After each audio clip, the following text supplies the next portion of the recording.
V prispevku Grafiti smo med drugim povabljeni tudi, da sodelujemo pri skupnem nastajanju grafita na tako imenovanem virtualnem zidu. To storimo takole, da kliknemo na tole sliko, kar nas pripelje do urevalnika, kjer si bomo najprej uredili okolje, tako da bomo skrili tole okno. Nato pa z klikom na poljubnem mestu lahko zapišemo svoj zapis.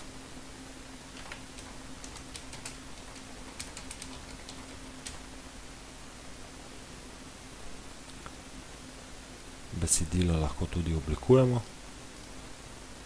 ali pa mu spremenimo barvo in velikost. Takole. Tudi premaknemo na poljubno mesto ali s klikom na tole ikonico zbrišemo. Pri risanju po našem virtualnem zidu je privzeto vklopljeno tako imenovano razpoznavanje oblik, kar nam sicer omogoči relativno enostavno izdelavo kompleksnih oblik, ampak včasih bi radi to tudi izklopili. Tole bom sedaj najprej izbrisal, tako da izberem objekt, izbrišem, izberem, izbrišem. Lahko pa uporabim gumb Undo, tako da razveljavim vse, kar sem do tistega trenutka naredil. Če torej nočem imeti vklopljenega avtomatskega razpoznavanja oblik, si vklopim tole možnost, tako imenovani freehand, in sedaj karkoli bom narisal, bo tako tudi ostalo.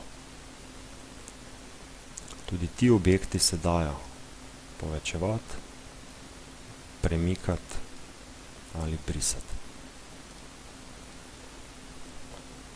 Primerno je, da če pišem, da hočem toplo malico, kar bi sicer bilo lepše, ker ravno izdelujemo grafit, če bi tole izdelal z orodjem freehand.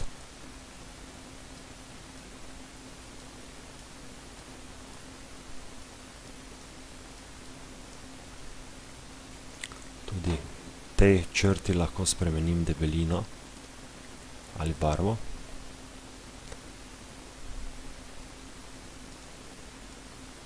Da, seveda je dobro dodati tudi slika oziroma risba. Tole, kar rišem, ne boste verjeli, je hamburger.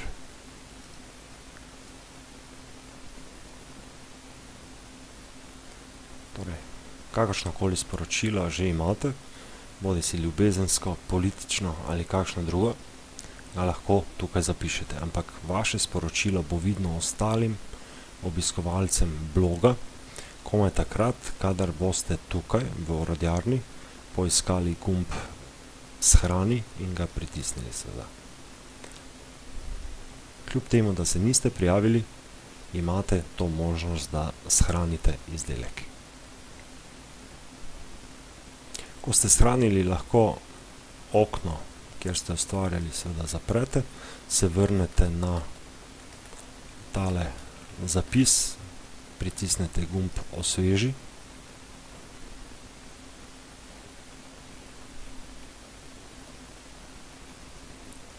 in vaš hamburger oziroma vaše sporočilo se bo pojavilo tukaj na sliki.